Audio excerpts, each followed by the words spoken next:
कविवर सुनावई लगे सुख बतिया, सुख सोवई न पपीहरा। जगावो रतिया। समय पुरुष बली नहीं होता है, समय होत बलवान। अभी आपने दास्तान सुना। समय एक ऐसा आया काशीदास जी का, भगवान के भक्त बने। एक समय सोना ऐसा भी आया, भगवान राम, ये देखिए समय की बात है, महलों में रहने वाले भगवान राम का रात तिलक होने वाला था। समय का दिन देखे पलटा मार गया। वनवासी बन के जोगिया वस्त्र में पंचवटी में बिता दिए।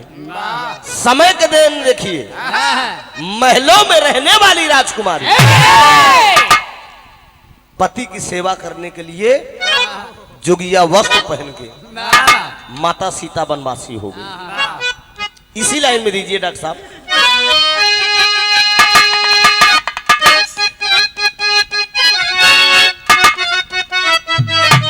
या डॉक्टर साहब, कहा अरे आईला बसंत ऋतु, अरे आईला बसंत ऋतु, अरे उड़ी नगार दीर मोरी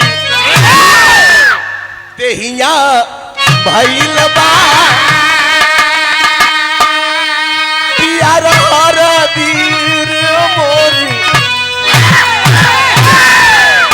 सुना कोनो ठी देवर रहा भैया, तनिक के और बढ़ा दा हल्का से। देवरवा कुछ मंचला टाइप कर है, मला हमरी की नहीं ठीक बा। तो खाली एक मिनट खातिर आप लोग सहयोग दे दा। अबे जब ये कहती नहीं तो एक मिनट खातिर, खाली एक मिनट खातिर, ये हमार भौजाई है, हम इनकर देवर है। सहयोग बा आप लोगन का ना, अरे बजे ताली सटीक खाता ना। चंद्रेश्वर शर्मा जी, आप बिहार के धरती से बहुत बहुत वंदन अभिनंदन बा, सब भाई मन बा। देवरवा एक मिनट, देवरवा मन चला रहा, अब भौजी के पास पहुंच गया। भौजी से कहा ए भौजी, ए भौजी, का देवर बबुआ कहले बका, कहा अरे भैया हो मगाड में, भैया सेंचुरी मिल में, अरे हो गई ना भारती हो अब के ज्योति मोरी भौजी है, खेतवा पारती हो अब के ज्योति मोरी भौजी है, खेतवा पारती हो अब के ज्योति मोरी भौजी है, खेतवा पारती हो अब के ज्योति भौजी है।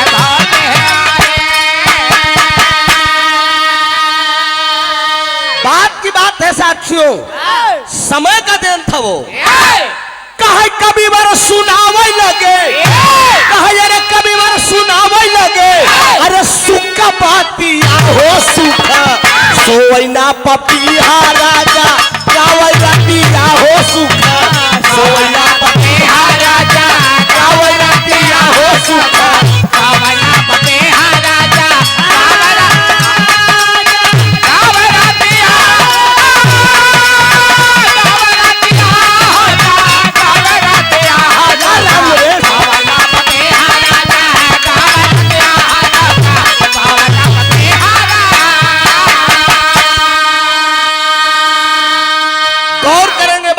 कविवर सुनावे लगे सुख बतिया, सुख सोवै न पपिहरा, जगावै रतिया। सुख ऐसी चीज होती है, ये बाबूजी रात भर नींद सोने नहीं देती है। कहा सुखना ही सोवै के, ब्रजेश भैया अध्यक्ष जी मेरी लाइन पर गौर करेंगे। कहा सुखना ही सोवै जे कर, अरे पिटिया सयान बा, बेटियां जिसके घर में सयानी हुई, चैन की नींद वह बाप सोता नहीं। कहा सुखना ही सोवै जे कर, अरे पिटिया सयान बा, मालिक के अपने जे अरे बना हो पहरेदार बा मालिक के अपने जे बना हो पहरेदार बा मालिक अपने जे बना पहरेदार बा अरे सुखवा का केतना हम अरे सुखवा का केतना हम अरे बताई बातिया हो सुख सोया पतिया राजा गावया पिया हो सुख सोया पतिया राजा गावया पिया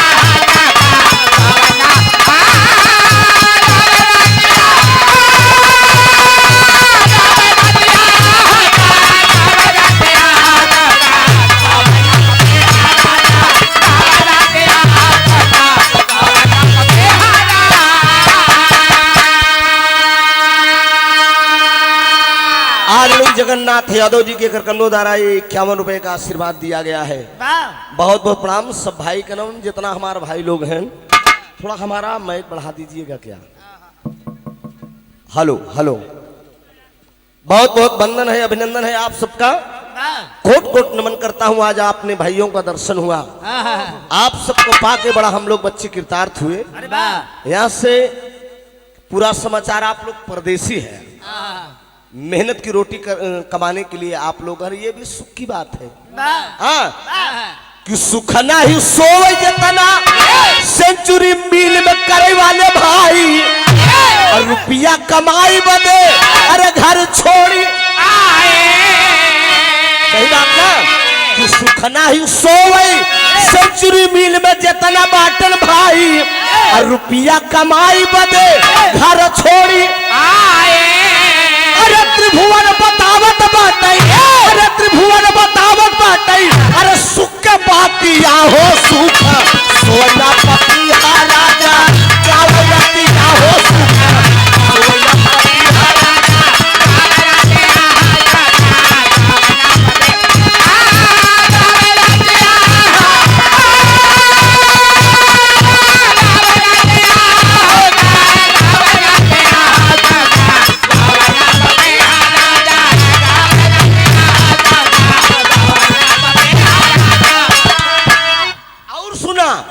सुखना ही सोवे जेकर के यहाँ जितना भाई लोग कमाई आए हैं कि सुखना ही सोवे जेकर घर दुल्हनिया सही बात ना एकदम सही है ना कि सुखना ही सोवे जेकर अरे घर दुल्हनिया कहिया ले आई है मोर कहिया ले आई है मोर अरे बलमा हजरिया अरे रात दिन सोचत बाटई अरे रात दिन जोहत बाटई सुना गोरिया हो सुख सोना पतिया राजा गावया हो सुख सोना पतिया राजा गावया हो सुख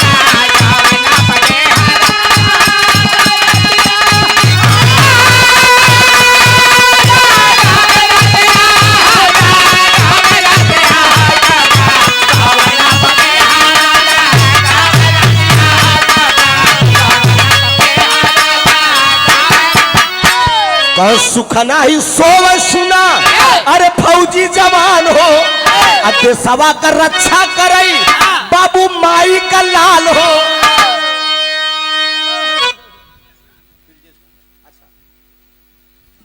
बहुत प्यारा आशीर्वाद आदरणीय ब्रजेश यादव जी कार्यक्रम के मलिकार साहब आप इस लाइन को दिए हैं कि सुख नहीं सोवे जेकर फौजी जवान हो देशवा का रक्षा करे माई का लाल हो। फौजी जवान कभी सुख की नींद नहीं सोता है मातृभूमि की रक्षा करने के लिए 101 रुपया बहुत बहुत प्रणाम दिखाओ हर दुकानदारी फंसी रही तो भैया हो हर दुकानदारियों फंसी बा चिंता ना करा हम पूरा समाचार वहाँ का समाचार लेके आई है यहाँ का समाचार लेके हम बताए ना कि धान लग गबा करो चिंता ना है 2-3 पानी ले ले बा अब भौजी हरन खेतन में डटी है समय कोनो चिंता कर बस ये हम बताए देव कि तू लोग हर खेती समारा भैया हरन समारे है नो है।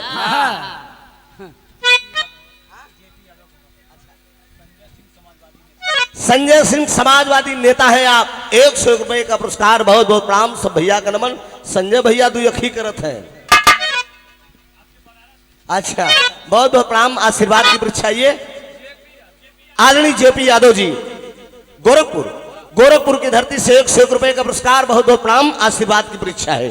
तनी बच के आवाज धुन तर हो जाए, बस समय का देख के ना।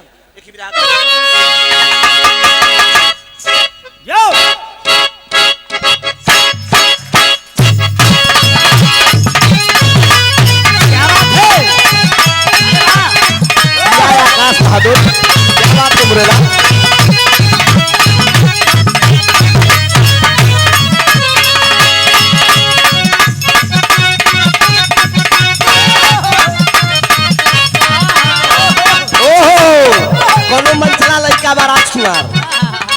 ना केहू के डर से बबुनी, ना केहू के डर से बबुनी, ना कौनो मजबूरी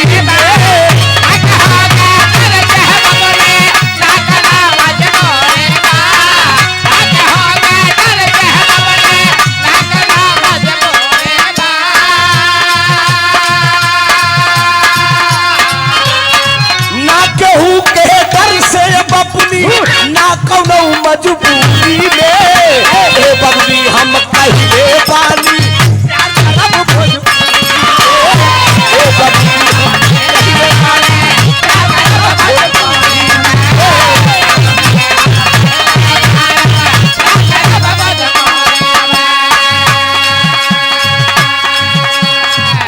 सुनाए कौनो हमरे नियर देवर बाहो तोरे नियर भौजाई बा। सुना, रंग गुलाल गाल पहलाई, रंग गुलाल गाल पहलाई, नथिया झुलनी टूटी ना।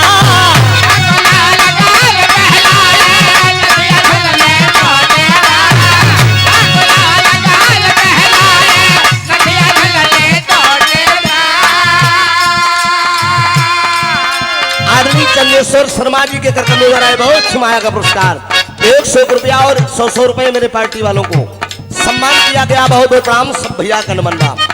आजा बाबू आजा।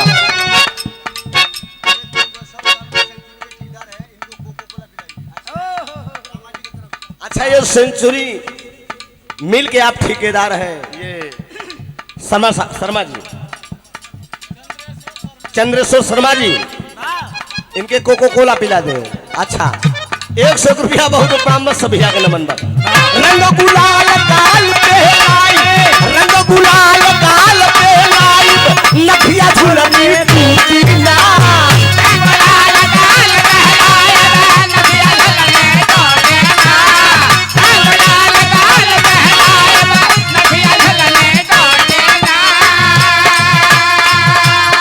रंग गुलाल गाल पहलाई, नथिया झुलनी टूटी ना।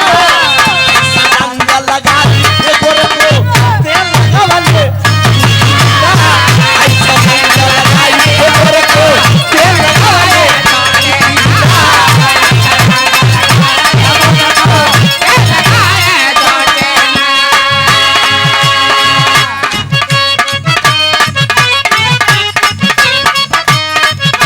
जिया जिया डॉक्टर साहब इन्हों के दिल के हरकत आहा।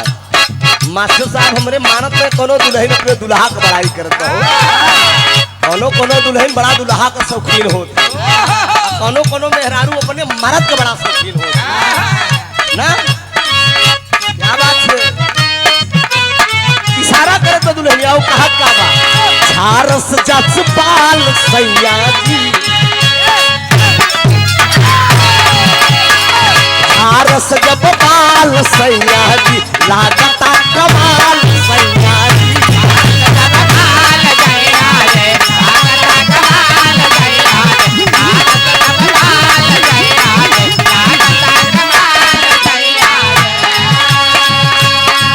झारस जब बाल सैया जी, लागता कमाल सैया जी, बगल से निकाल सैया जी, उड़ावत रुमाल।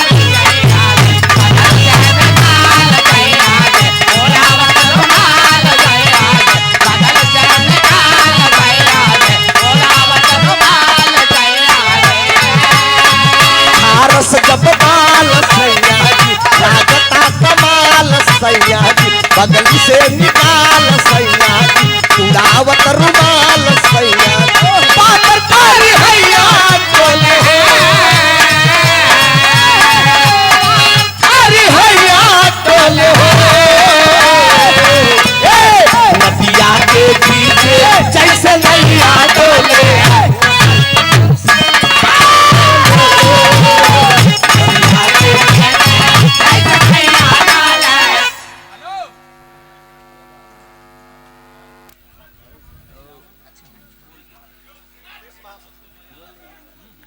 आदरणीय संजय सिंह जी समाजवादी पार्टी के आप उत्तराखंड के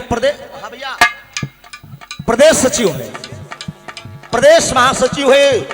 आपके करकुलों द्वारा 501 रुपए का आशीर्वाद दिया गया। एक जोरदार ताली से सम्मान करिए। बहुत बहुत प्रणाम हो, आशीर्वाद की परीक्षा है। आप लोगों को बता देना चाहता हूँ, गायक कलाकार के साथ साथ मैं भी समाजवादी पार्टी का जिला अध्यक्ष हूँ, इलाहाबाद प्रयागराज से।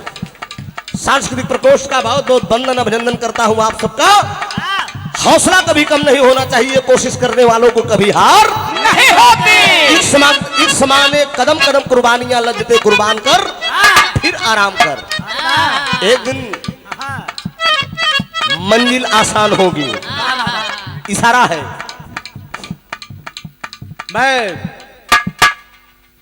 समाजवादी प्रदेश महासचिव जी से निवेदन करूंगा कि वो मंच पे आए, बाबा काशीदास बाबा के मंच पे आए और उनका सम्मान संजय सिंह जी।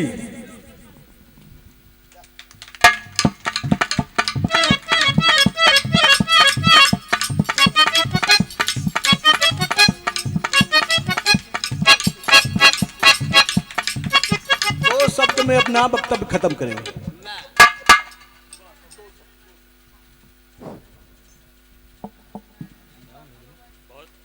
बहुत ही बढ़िया कार्यक्रम चल रहा है। आज हमारे बोलने का कोई बहुत मतलब नहीं है। यहाँ उपस्थित यहाँ की जनता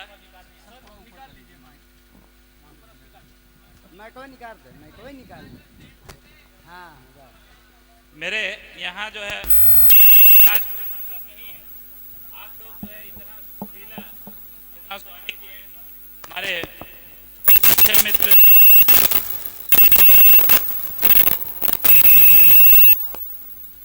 हेलो हेलो हेलो। तो यहाँ सोना सुहानी जी हैं, अभी आप लोगों ने उनको सुना। त्रिभुवन यादव जी हैं, उनको सुन रहे हैं। यहाँ जितने लोग बैठे हैं, हमारे प्रिंसिपल साहब हैं, रामपाल भाई हैं, आयोजक मंडल में जो है ब्रजेश भाई हैं, इन लोगों का बहुत ही बड़ा रोल रहा है इस कार्यक्रम को सुचारू रूप से चलाने में। आप लोगों ने देखा है इनकी मेहनत को।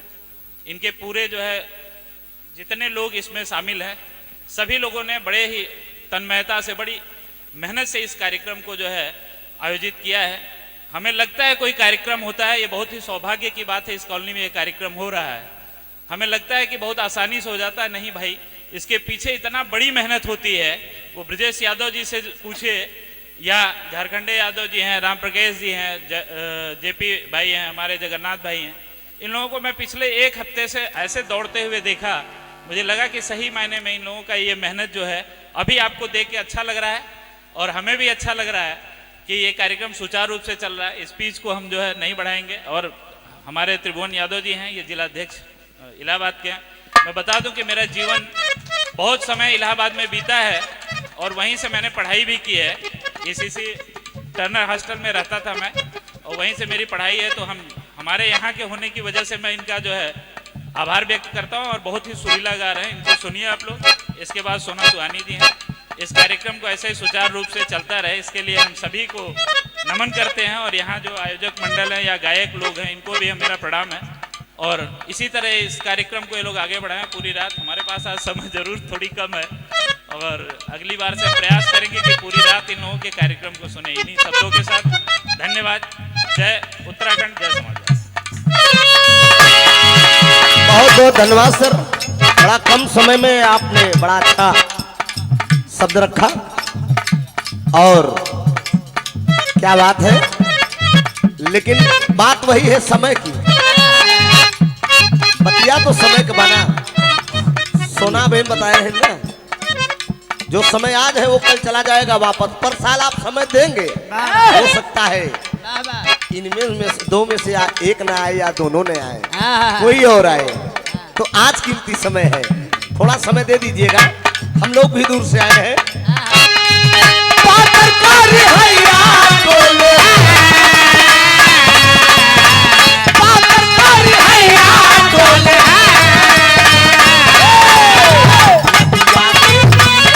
कैसे नहीं याद हो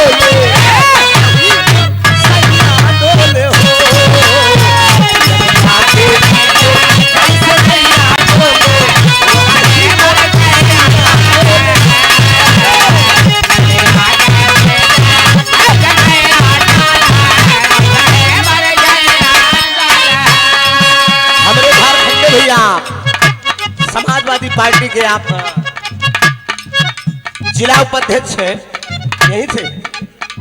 अच्छा अच्छा, नैनीताल से, बहुत बहुत बलवान। समाजवादी पार्टी को यहाँ आप कायम करिए। कोनो प्रेमी कहले बका ओहो ये गनमा बड़ा हल्का मचा रहा नेताजी। कोनो प्रेमी देखा, अच्छा प्यार में सोना बड़ी ताकत होता। प्यार का बीमारी जाना तो कि नहीं? एमे सरवा ना भूख लागत है, न प्यास लागत है, और न नींद लागत है। कितना तो ट्रेन में बेचारे जब ना रात भर सोबे नहीं ज्यादा इज्जत के बात में न बताओ, मोबाइल पे पूरी नहीं है। हाँ अब ना बताओ इज्जत के बात में, दोनों पार्टियों में ढेर खतरा करें। हाँ कितने तो ऐसा घुसपैठ गई कि छोड़ छोड़ सीट भाग गए। हाँ जाएगा कवि जी कहाँ है? ठीक ठाक है ना कवि जी?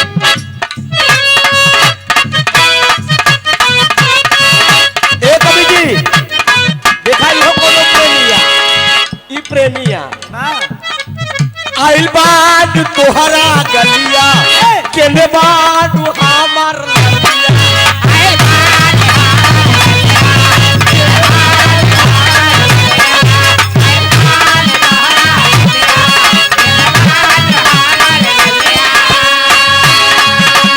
थोड़ा सा मनोरंजन में, आप परदेसी लोग हैं ना, बड़ा मेहनत करके देसी कहावत कही कि ऐसी कमैया जिनकर भतरा एक दिन खाबे 9 दिन तरा। भाई साहब के अपन अपन मेहरारू छोड़ के आए हो गया, यही जान ला फौजी हर आत्मा पर कहाँ गुजरत हुई वही लोग जानत हुई। आओ भैया संजय भैया गलत कहते क्या? आई बान तोहरा गलिया केने बान हमार ललिया।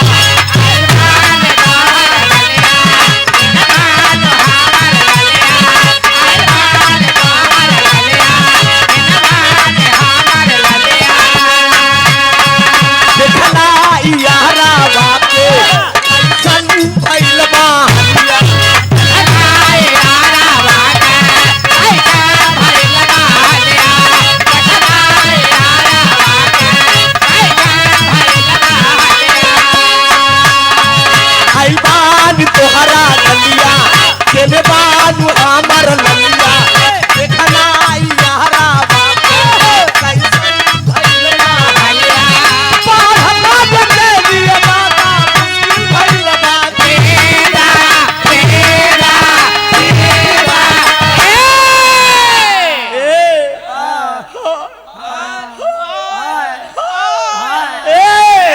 अरे ला पुदीन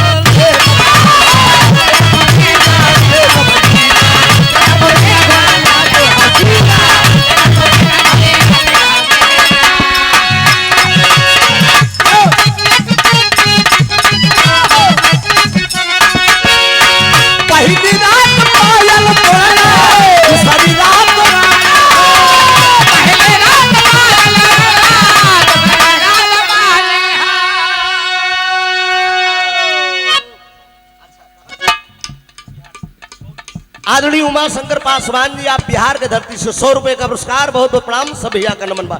जिया डॉक्टर साहब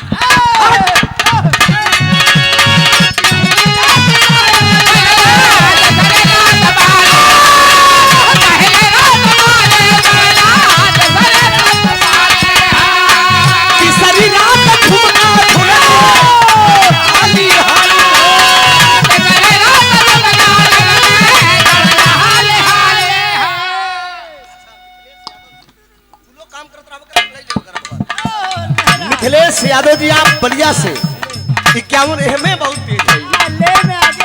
पहली रात पायल तोड़ले दूसरी रात वाले पहली रात पायल तोड़ले दूसरी रात वाले रात पायल तोड़ले दूसरी रात वाले तीसरी रात झुमका झुलनी उड़ला हाली हाली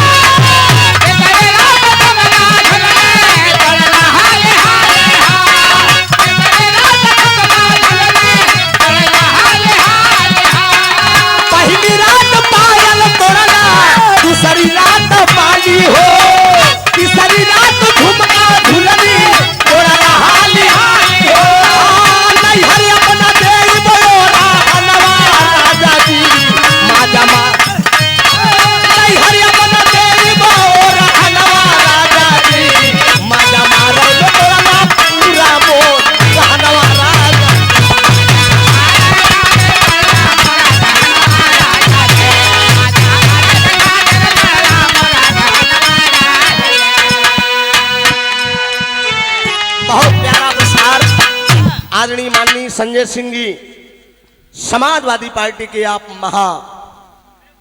प्रदेश महासचिव हैं, आप उत्तराखंड से। उत्तराखंड से आप महोदय जी की तरफ से दोबारा 501 रुपए का आशीर्वाद आया है। एक जोरदार ताली बजाकर आपने एक सम्मान किया। बहुत बहुत प्रणाम। समाजवादी लोग जहां रहते हैं, कलाकार की पहचान अगर इस धरती पे किसी पार्टी में अगर हुई है तो समाजवादी पार्टी में हुई है, ये मैं दावे के साथ कहता हूं। बाकी और पार्टी तो कौने तरफ गवैया कहाँ गावत है कोनो मतलब ये आप जान ले। कलाकारों का अगर कदरदान, कलाकारों की अगर पहचान किसी पार्टी में अगर हुई है तो समाजवादी पार्टी में, ये ऐसी पार्टी ही है। मौका मिलेगा तो समाजवादी गीत से आप लोगों का रसाबोर करूंगा, लेकिन एक बिरह का नंबर है मेरा। एक बिरहा थोड़ा खाटी ताप को सुनाई दी आप लोगों को। यहाँ से कि बड़ा हम लोग छुट्टे चरा है, मजेदार के ठीक हो जाए। अबे दस्तखत नहीं लगाए हैं। आइए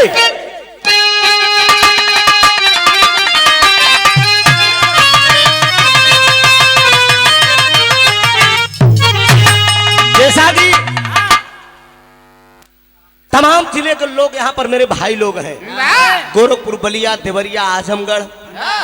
बिरहा एक अलग अपनी पहचान है, ये अपनी एक मातृभाषा है।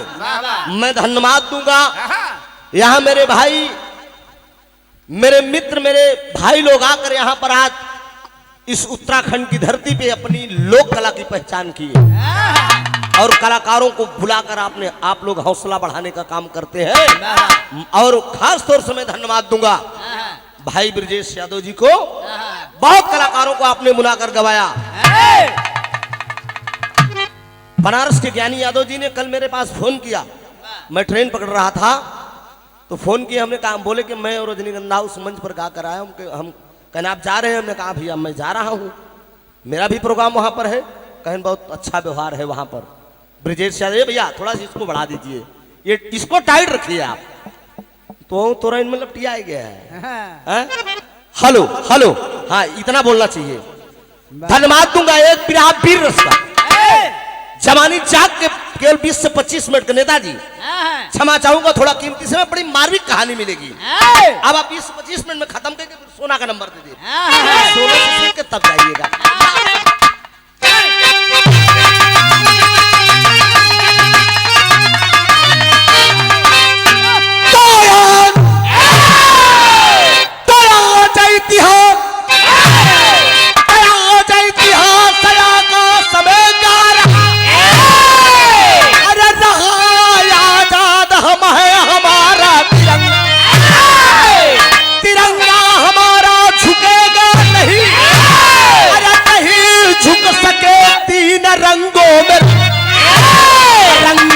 धरती लहू से यही, अरे यही पापी अंग्रेज मचाया था दंगा, अरे दंगा हुआ देश आजाद है, आजाद होकर पढ़ते का खागा भयंकर।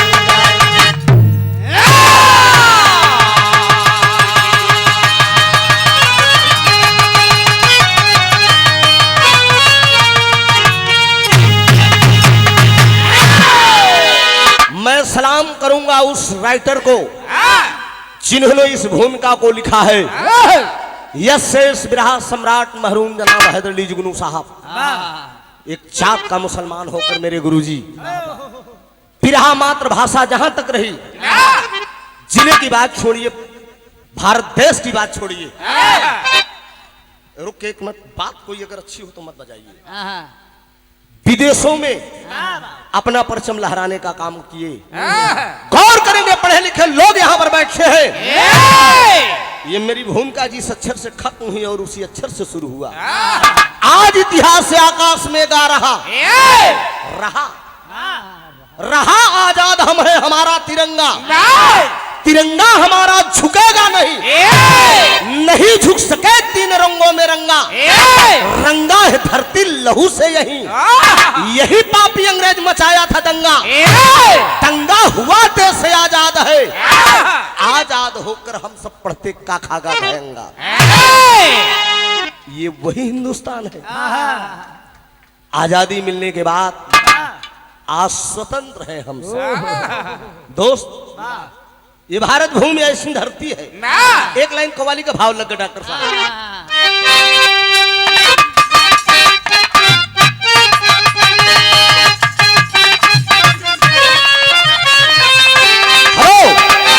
लड़की और एक लड़का में प्यार हुआ। लड़की का नाम सोना चांदनी था। हाँ। और लड़के का नाम सूरत था। लड़की की शादी हो गई, लड़कवा कुंवारे रह गया। एक दिन मुलाकात हुई, लड़कवा लगा भुकार छोड़ कर रोए। चांदनी कहती क्या बात, क्यों रो रहे हो? कलन तुम तो भूल गए ना मुझको।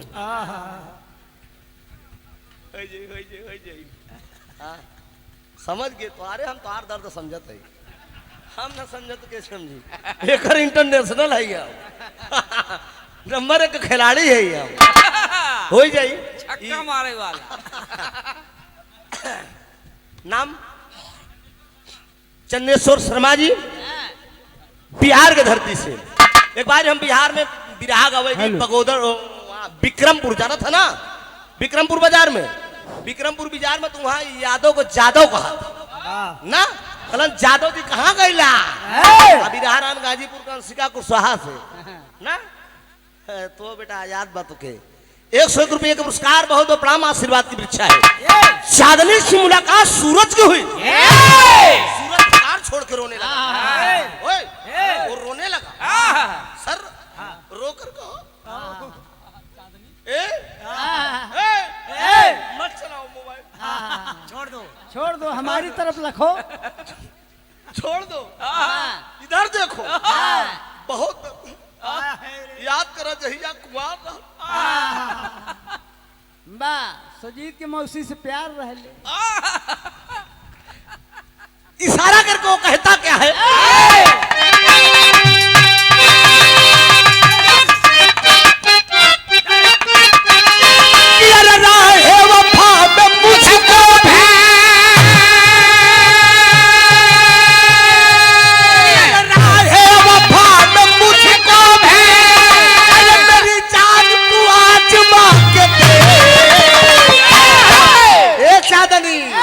अरे आशिक हूँ तेरा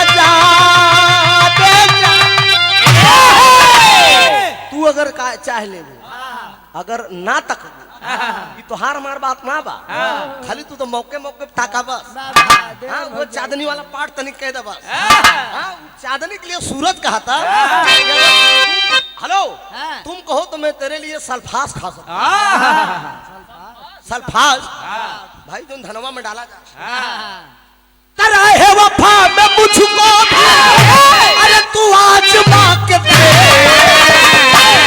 अरे आशिक हूँ तेरा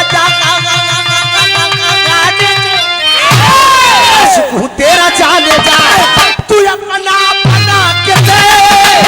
आशिक हूँ तेरा जाने जा, तू अपना बना के दे।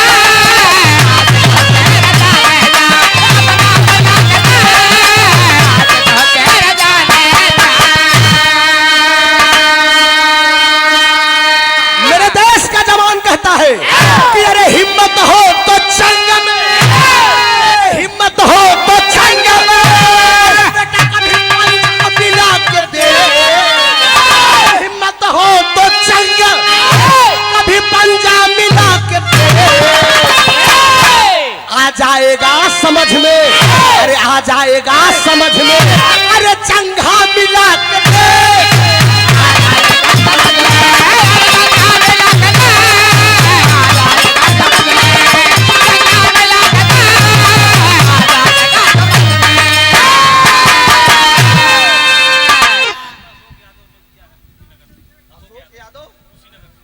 अशोक यादव जी, आप खुशीनगर से 51 रुपया का पुरस्कार बा। भैया का प्रणाम बा, आशीर्वाद की वृक्षा है।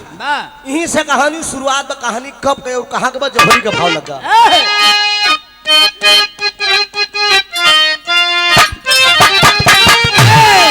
अरे है पीरों की अब धरती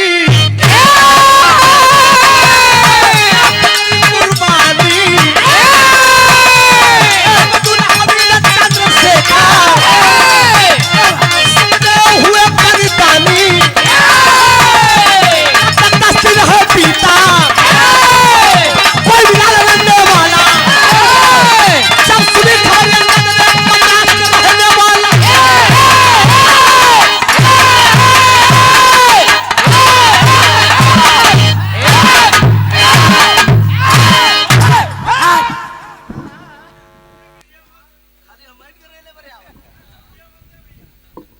तोके क्यों नहीं मिले हरे हर चलावत है हाँ ई इंडिया और हर बात फंसी बा और तू हरे चलावत है इन्हें रेल देता बल्कि ठीक रहा सोचे ना हाँ? अंग्रेज वाले हैं। नहीं तो लपटिया गया पूरे जने हरे आज सब चापब तो हम फिर तब का होई गौर करेंगे हिंदुस्तान आजाद हुआ आजाद होने के बाद गौर करेंगे बाबूजी लंदन से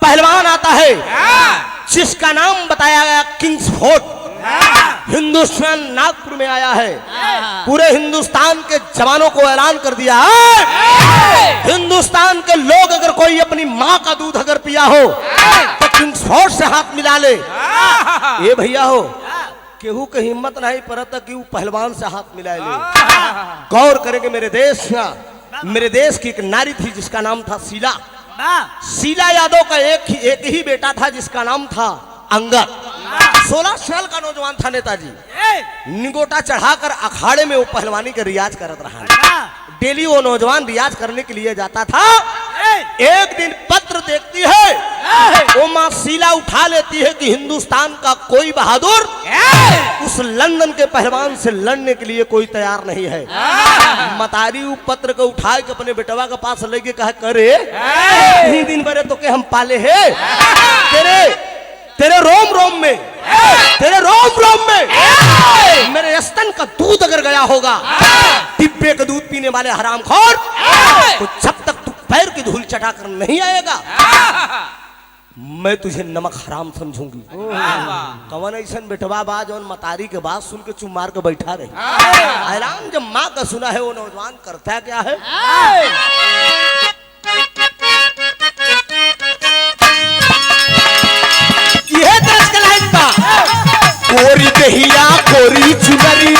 कोरी दहिया कोरी चुनरिया भीगे ना बरसात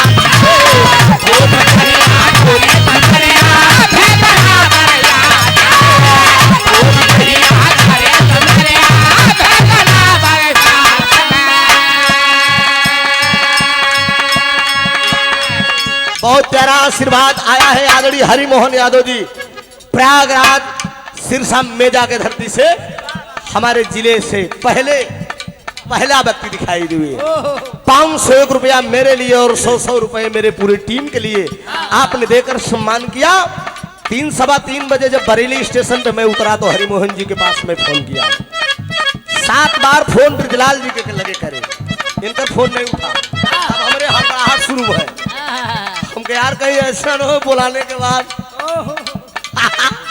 भाई नया जगह होता है ना ऐसा हमको 14-15 से मनाई लिया है भैया कि लड़की बस आते कौनी गली जाब रहा हाँ एक तो सोना बड़ी भूखा ही है अगर इनके भूख लगे तो फिर चला नहीं जाते हरिमोहन जी फोन उठाए और मुझे मार्गदर्शक बने बताया कि ऐसे ऐसे आप ट्रेन पकड़ के चले आइए लाल कुआं उतर जाइए 501 रुपए का देकर कभी आइएगा तो मुलाकात होगी फाफा माऊ के पास वही थाना गांव मोहरिया मेरा पड़ता है ध्यान दीजिएगा कोरी दहिया कोरी चुनरिया भीगे ना बरसात कोरी दहिया कोरी चुनरिया भीगे ना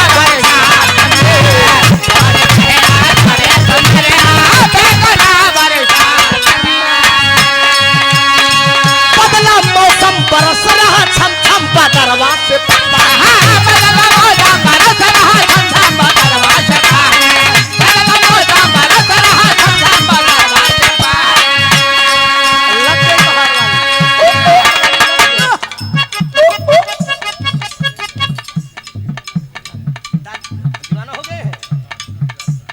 अच्छा के रामपाल जी दीवाना हो गए हैं हाँ हम समझ रहे हैं लेकिन पार्टनर का जोड़ीदार भी बहुत फिट है हाँ, मिलेंगे सुबह मिलवा देंगे हम वो भी अपने में लाखों में एक है 101 रुपए का पुरस्कार है बहुत बहुत काम है आशीर्वाद भी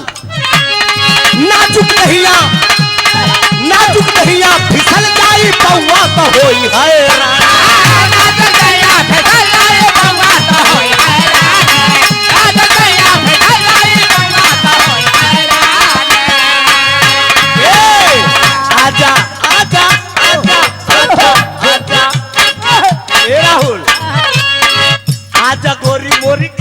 छतरिया आजा गोरी गोरी खाली छतरिया भीगो न बरसात में आजा गोरी गोरी खाली छतरिया ना भेगा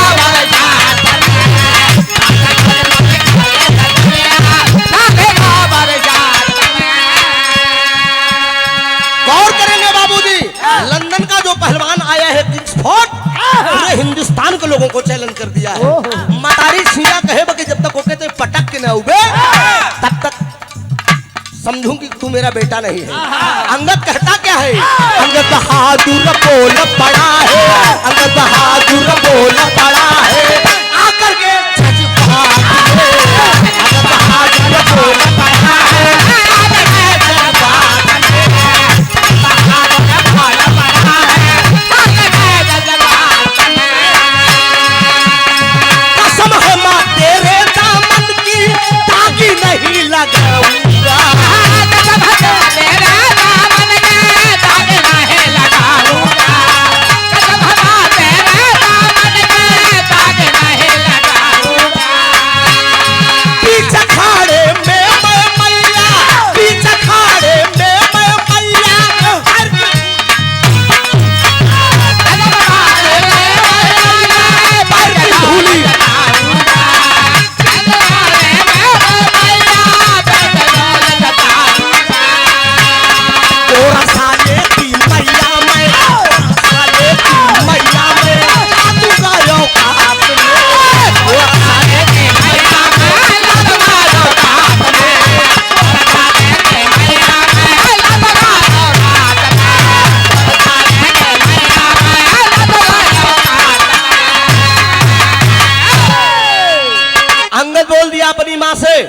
कहा तेरे चरणों की सौगंध है माँ, उस डिब्बे के दूध पीने वाले हरामखोर पैर की धूली जब तक चटा कर नहीं आऊंगा, मैं कसम खाता हूं कि तेरे सामने मैं मुंह नहीं दिखाऊंगा। पहुंचा है चांद अखाड़े में, अरे पहुंचा है चांद अखाड़े में, तब नागपुर में आया है, आकर तुरंत किंग्सफोर्ड से हाथ मिलाया। नेताजी 16 साल की लड़का अंगद पहुंचा किंग्सफोर्ड से हाथ मिलाए ले, और वो किंग्सफोर्ड पूछ रहा है तू कहाँ का है? वो कहता है कि बलिदानी मेरी मातृभूमि। अरे बलिदानी मेरी मातृभूमि, अरमान न दिल का सहती है, उस देश के ही हम वासी हैं जिस देश में गंगा बहती है। ए बेटा क्या समझता है? चूहे की औकात तेरी, चूहे की औकात तेरी बिल्ली से नजर मिलाता है, गीदड़ का बच्चा गीदड़ है, साले तू शेर से लड़ने आता है। खाली हम ज्यादा सारे डिब्बा का दूध पिए थे, ज्यादा चाहते वक्त दिक्कत हो जाए। कहाँ भी विदेशी, कहाँ गाय भैंसी के पिए। सुनो, तुम मुझे खाली लमंडा देख रहे हो ना? बच्चे नहीं है, ये खाली ऐसे दिखाई में लागत है, के चाप दे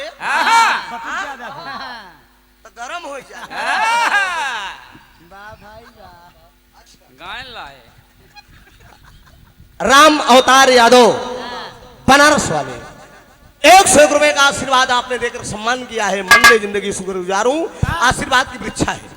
दांव पर दांव लगा करके, अरे दांव पर दांव लगा करके एक विदेशी को झटक दिया, मेरे देश का पहलवान संभल कर धोबिया पछाड़ से पटक दिया,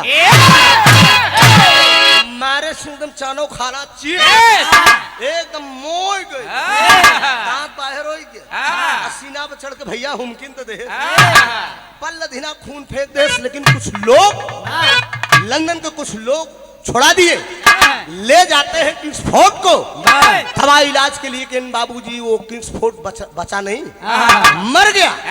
जब मर गया तो लंदन का झंडा झुका दिया गया, लेकिन जो किंग्सफोर्ड मर गया लंदन को लोग वापस चले गए।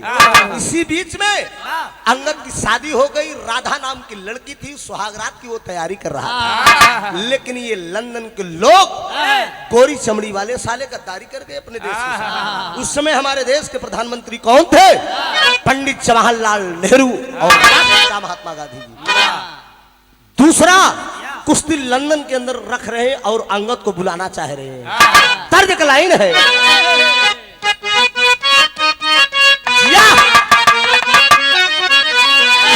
तरस के लाइन की तौबा कैसे है नादान घुघरू पायल के। एक मर्तनी के दुकानदारी बा बेरोजगारी है, समझा?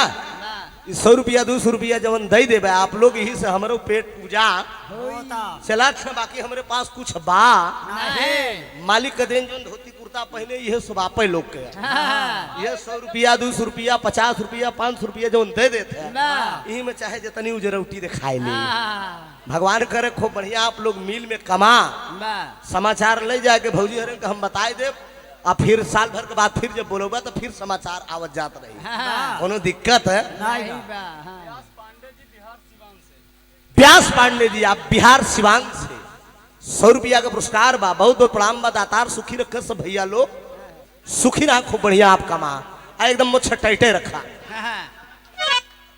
अच्छा, डॉक्टर ओम प्रकाश यादव जी प्रधानाचार्य आप राजकीय इंटर कॉलेज खुरिया रक्ता नैनीताल से 101 रुपए का आशीर्वाद आपने देकर सम्मान किया है। मंदे जिंदगी शुक्रगुजार हूं।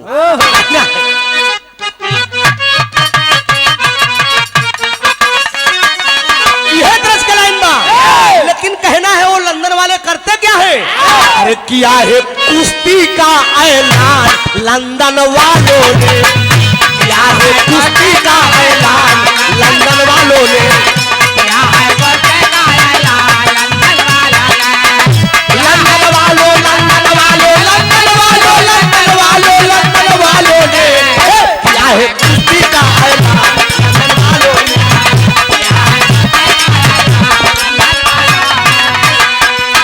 कहे गवना करा के अंगन अरे लाए घर दुल्हनिया, अरे विधाना कर रचा है, अरे विधाना कर रचा है, अरे विधान लंदन वालों ने, अरे कुश्ती का दोबारा किया ऐलान लंदन वालों ने।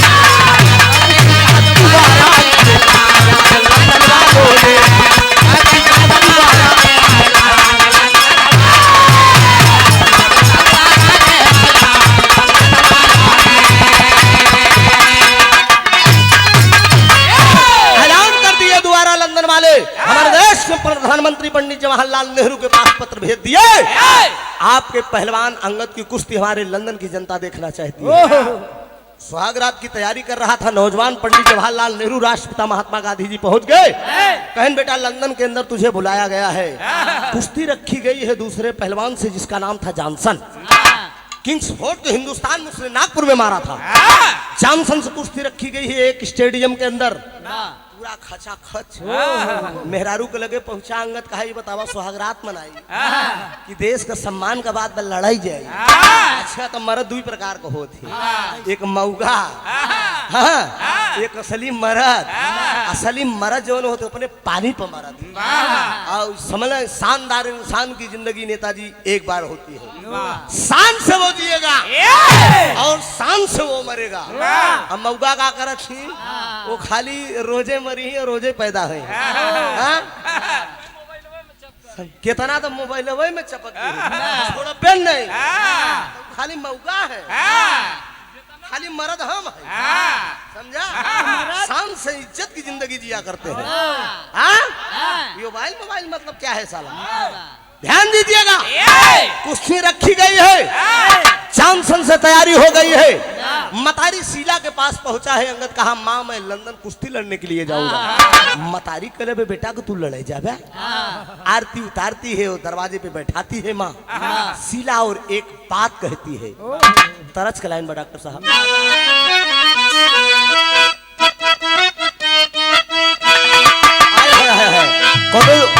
कोनो लड़की के बियाह हो गया, ससुरे से जब नैहरे गए तो सखी से पूछा कहा हो कैसन है,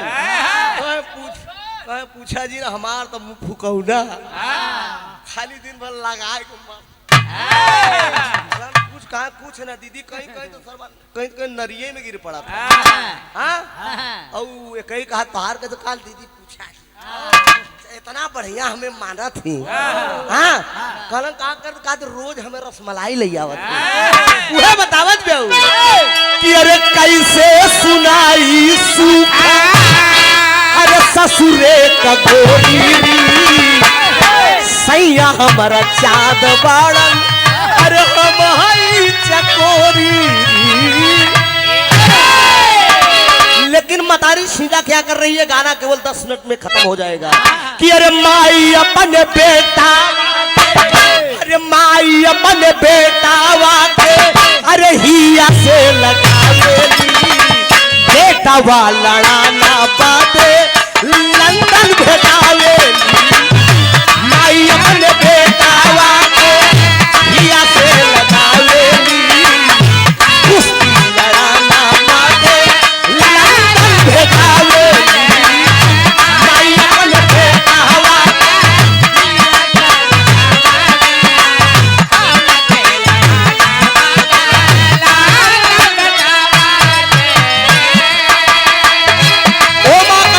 बाबूजी आरती उतार माई टिकवा लगावेली, आरती उतार टिकवा लगावेली, आरती उतार टिकवा लगावेली,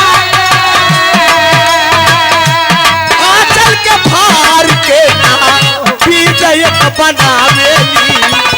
गौर करेंगे, आंचल फाड़ती है माँ, अपना पल्लू का आंचल फाड़ती है, वो फाड़ने का इसी भुजा में बांध देती है, ताबीज भुजा में बांधती है और कहती है कि बेटा अंगद याद रखना, जब तक ये तेरी ताबीज तेरे भुजा में रहेगी कोई माई का लाल तेरा बाल बाका नहीं कर सकता।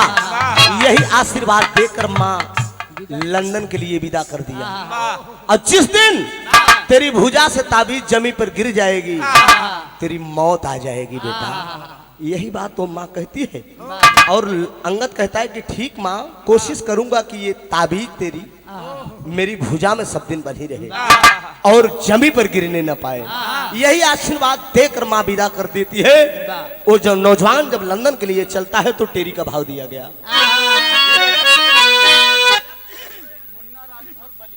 आदरणीय मुन्ना राजभर जी, आप बलिया के धरती से 100 रुपया का पुरस्कार बा, भैया का प्रणाम बा, कहना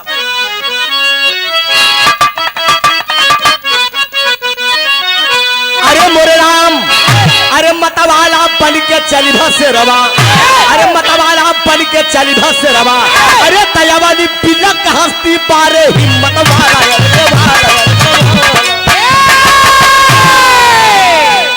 आशीर्वाद जननी का लेकर हिंद केसरी हुआ तैयार, आशीर्वाद जननी का लेकर हिंद केसरी हुआ तैयार, होने लगी विदाई घर से छूट गई कुल नर और नार। मद्रास से जाकर दिल्ली पहुंचा एरोप्लेन पर हुआ सवार, संग में पीएम नेहरू चाचा बाबू गांधी चले सिधार। मद्रास से जाकर दिल्ली पहुंचा एरोप्लेन पर सवार हो गया मेरे देश का जवान अंगद। लंदन कुश्ती लड़ने के लिए जा रहा है। कौन कौन जा रहे हैं? हमारे देश के प्रधानमंत्री पंडित जवाहरलाल नेहरू जी, राष्ट्रपिता महात्मा गांधी जी और अंगद। जब तीनों लोग एरोप्लेन पर दिल्ली हवाई अड्डे से सवार होते हैं एरोप्लेन पे, तो पंडित जवाहरलाल नेहरू जी, राष्ट्रपिता महात्मा गांधी जी अंगद को बुलाते हैं, कहते बेटा जरा इधर आओ। हेलो, इधर आओ। कहा बोला बाबूजी का बात न कहन कि विदेश लड़ाई चलते है, देश के सम्मान का बात। एक काम करे के बेटा, इशारा करते हैं, समझावत है, लाइन बड़ा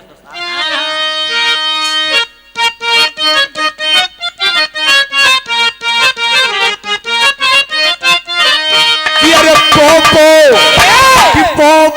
बजा बजा के हारन रोज बुलावे वाला माँ, कि पोपो बजा बजा के हारन रोज बुलावे वाला माँ,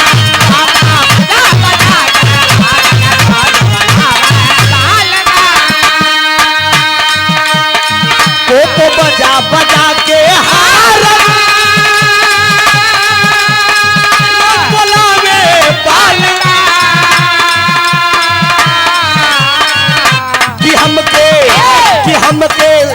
कि हमके स्कॉर्पियो में बैठा के रोज घुमावे वाला माँ, हमके सीमो में बैठा के रोज घुमावे वाला माँ।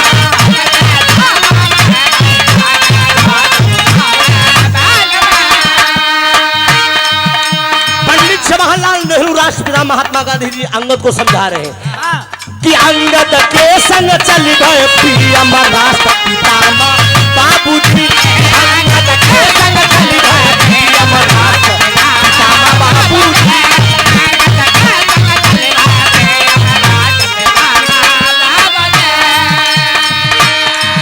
कि अंगद के संग चल गए पीएम राष्ट्रपिता बाबू। कि भैले एरोप्लेन में समझावे तबला के बाबूजी। भैले एरोप्लेन में सवार समझावे बाबूजी।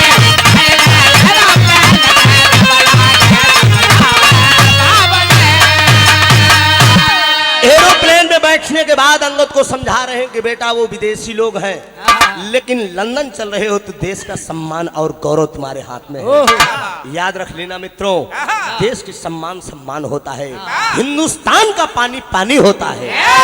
पानी गए पे जिंदगानी कौने काम का है। यही बात पंडित जवाहरलाल नेहरू पितामह जी समझा दिए। कहा चिंता ना करा बाबूजी, देश का सम्मान खाली 5 मिनट नेताजी और हम समझ रहे हैं बड़ा कीमती समय है।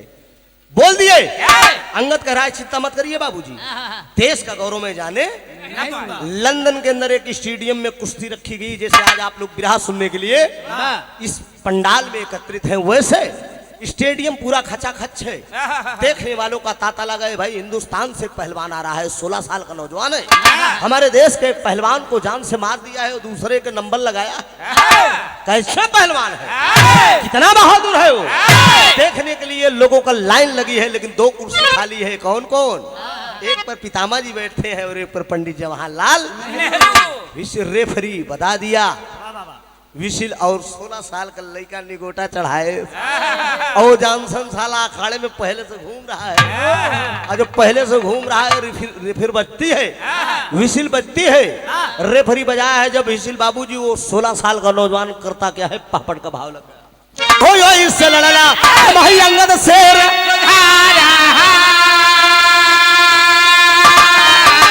काला चंग पे तुरंत दिया लटाई बीच दंगल में, अरे जैसे रोगिया भाई बैद बताई बीच दंगल में। और रेफरी बजा दिया और नौजवान निगोटा चढ़ाकर जाकर जॉनसन से हाथ मिला लिया। और जब जॉनसन से हाथ मिला लिया तो कहा सुना आर पार की कुश्ती होगी। वो कहा सुन रहे खाली हमके लमंडा ना दे, खाली दिखाइन में है, हम ये माने में तुम्हारो बाप है। सुजीत का तू समझाओ सुजीत समझे। हाँ खले वैसे अगर पद में ले लेबा तो जना हाइये है, कुबन में तो कोनो बातें नहीं बा। ठीक नहीं, ठीक है, अगर पद में है तो हम तुम्हारे बाप हैं। बाप है, मौसिया है। भाई अगर तुम मेरे मामा के लड़के हो तो हम तुम्हारे। चलिए गाना तो गाना। ध्यान दीजिएगा, जॉनसन इशारा कर दिया, आर पार की कुश्ती होगी। अंगद कहता है कोई बात नहीं है, जैसे मन हो इससे तुम लड़ लो। कुश्ती शुरू हो गई, मेरे देश का नौजवान डट गया है, जॉनसन से लड़ने लगा, आल्हा का भाव दिया गया।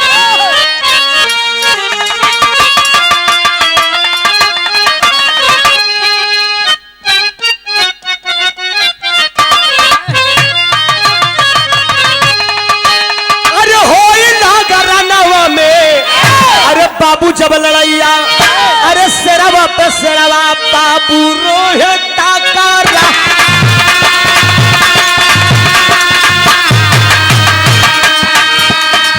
जैसे बजरंगी धोला गिरा के उठा वाले,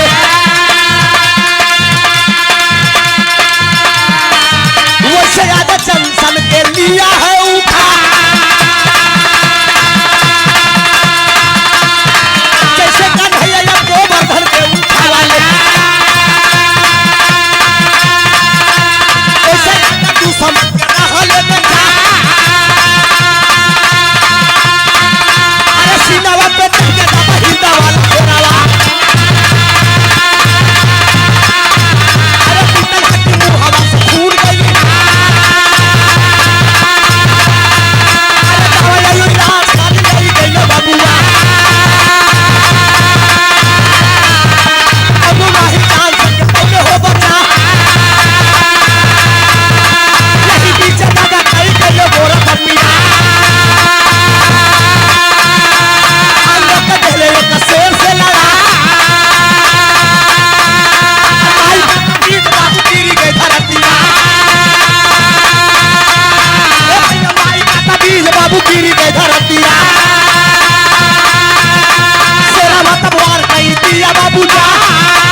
का दिया हुआ ताबीज माँ बोली थी शीला कि जिस दिन तेरे भुजा से ये जमीन पर गिर जाएगी बेटा उस दिन तेरा मौत निश्चित है। लेकिन गौर करेंगे बाबूजी, लड़ गया अखाड़े के बीच में, लड़ गया, जॉनसन को उठा लिया भगवान बजरंग बली जी जिस तरह से गोवर्धन पर्वत को उठा के, धौलागिर को उठा के लेकर चले थे, उसी तरह से दुश्मन को उठा के ऐसे नचावा था। जॉनसन का छोड़ देने हमारा प्राण निकल जाएगा। सीने पे चढ़ के हुमक देश कहा, बोला तो कि जिंदा छोड़ी, मार दिया जाए कि छोड़ दिया जाए, बोल तेरे साथ क्या सलूट किया जाए। सीने पे चढ़ के हुमक दिया, मुख से खून फेंक दिया, दवा इलाज के लिए ले गए, लेकिन जॉनसन को कोई बचा नहीं पाया।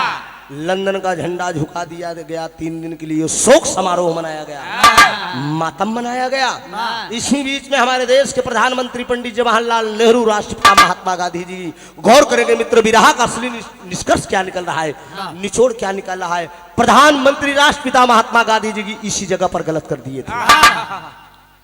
मेरे देश में पहलवान को जो छोड़कर लंदन के अंदर चले आए, लंदन के लोगों से बोले कि मैं इंडिया जाना चाहता हूं। लोग, लंदन के लोग बोले आप दोनों लोग चले जाइए। शोक समारोह खत्म होने के बाद 3 दिन की विदाई आपके पहलवान से को यहाँ से की जाएगी। बड़े सम्मान के साथ अंगद के पास आते हैं, कहते हैं बेटा 3 दिन के बाद तुम्हारी विदाई होगी, क्या तुम्हें मंजूर है? मैं इंडिया जरूरी काम से जा रहा हूँ। कहा ठीक है बाबूजी, आप लोग जाइए, देश का काम देखिए, लेकिन हम 3 दिन के बाद घरे आओ। कोनो बात ना बा। वो लोग वापस हिंदुस्तान चले आए। बारे गोरी चमड़ी वाले साले गद्दार, नमक हराम, मेरे देश में पहलवान के साथ नमक हरामी कर दिए। 3 दिन के बाद शोक समारोह खत्म होने के बाद एक कटघरे में पागल शेर बंधा था। कटघरे के अंदर पागल शेर था, उस शेर से लड़ा दिए मेरे देश के पहलवान के। कहा तू बहुत बड़ा पहलवान है, बहादुर पहलवान है, अपने आप को हिंदुस्तानी पहलवान कहलाता है। लड़ा दिए, कटघरे से शेर को खोल दिए। मेरे देश का पहलवान लड़ तो गया, लेकिन माँ ने जो ताबीज दिया था नेताजी, वो ताबीज पर शेर वार कर दिया। जब ताबीज पर वार कर दिया, वो ताबीज जमी पर गिर गई। और जब ताबीज जमी पर गिर गई, जैसे मेरे देश का पहलवान ताबीज को लेने के लिए जमी पर निहुरता है, शेर वार कर दिया और सीना फट गया भाभी। और जब सीना फट गया, मेरे देश का पहलवान फिर संभल नहीं पाया, गिरता है और दुनिया से अलविदा हो गया।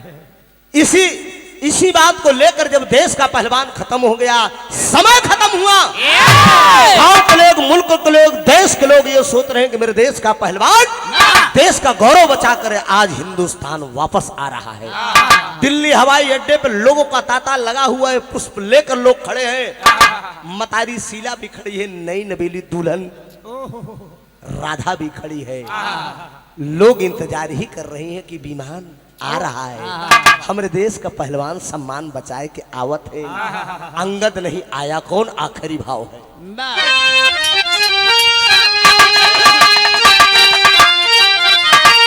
अरे दुल्ही और माई खा,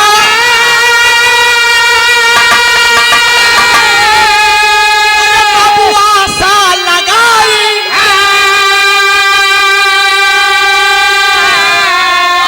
अरे तबले विमानावा से, अरे तबले विमानावा से लाश गई आई हो, तबले विमानावा से।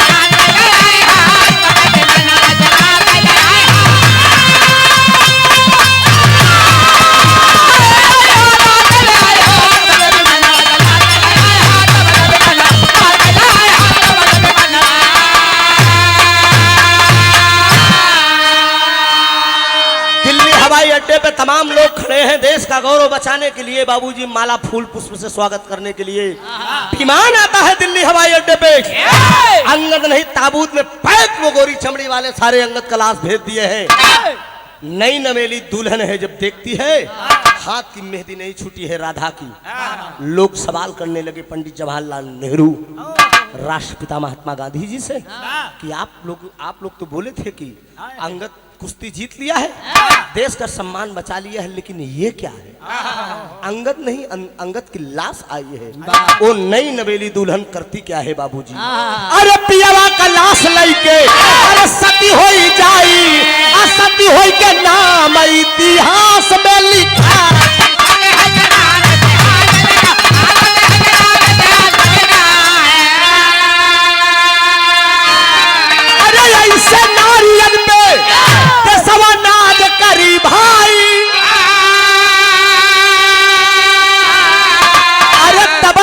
मनवा से लाश गईली आई हो। विमान द्वारा लाश आती है, नई नवेली दुल्हन राधा अपने पति को लाश को लेकर जिंदा चिता लगवाती है और वो सती हो जाती है। ये मेरे देश के नौजवान की कहानी है। हिंदुस्तान के आजाद करने के लिए नेताजी हर नौजवानों ने कुर्बानी दी है। आज हिंदुस्तान के अंदर जात पात की बात की जा रही है, छूत छात भेदभाव की बात की जा रही है। आज देश के वासियों गद्दार लोगों में सवाल करना चाहता है त्रिभुवननाथ यादव एंड पार्टी की तरफ से, वो दिन कहां गया था? क्या देश के आजाद करने के लिए कौन सा नौजवान कुर्बानी नहीं दिया है? आज हिंदू और मुस्लिम की बात की जा रही है।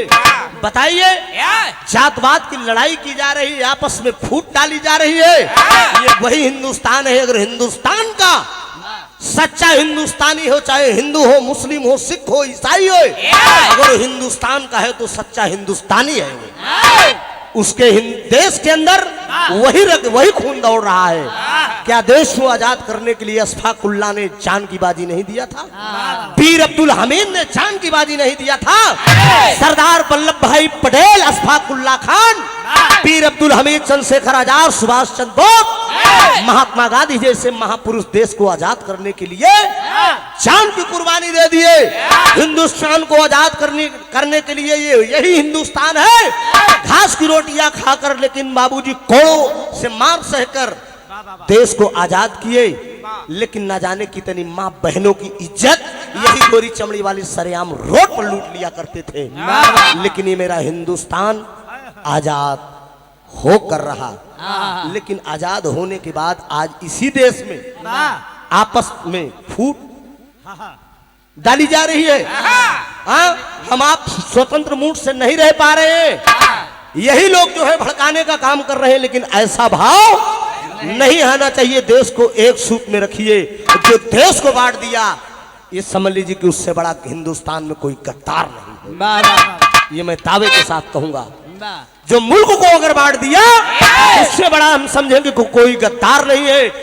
गद्दार हिंदुस्तान में तब भी थे, और नेताजी मैं दावे के साथ कहूंगा अब भी गद्दार हिंदुस्तान में। अगर गद्दार न होते तो मेरा देश आज सोने की चिड़िया था। किसी माई का लाल कोई भी हो, मैं दावे के साथ कह रहा हूं मेरा देश सोने की चिड़िया कहलाता था मित्रों। लेकिन सोने की चिड़िया किस दम पे कहलाता था? मेरे देश में एक ऐसी मणि थी, समय तक नाम की मणि थी, वो एक दिन में 60 भर सोना दिया करती थी।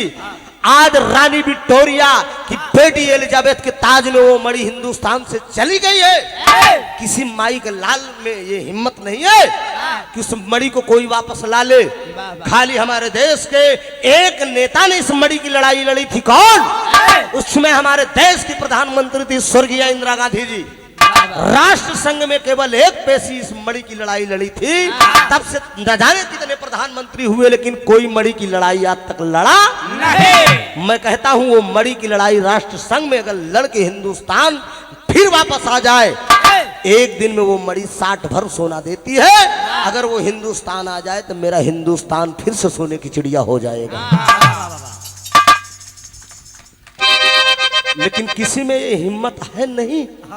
आपसी फूट डालना है, भेदभाव जातवाद की लड़ाई करना है। जान रहे कि इनको इसी में टकरा दो, ये मरते रहे और मेरा काम बनता रहे। यही से मेरा विरह खत्म हुआ। अब सोना जी का नंबर आ गया है। स्वामी गीतानंद अनंत भय भुल्लु तज दिए कोतारी, रामधार हैदर अली जुगनू गईले स्वर्ग।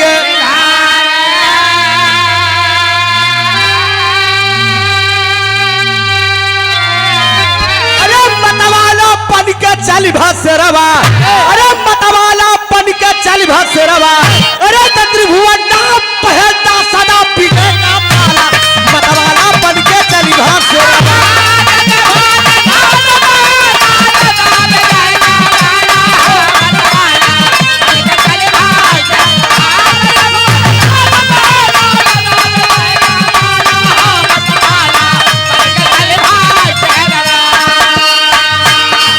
मेरे देश की धरती सोना उगले उगले हीरे मोती,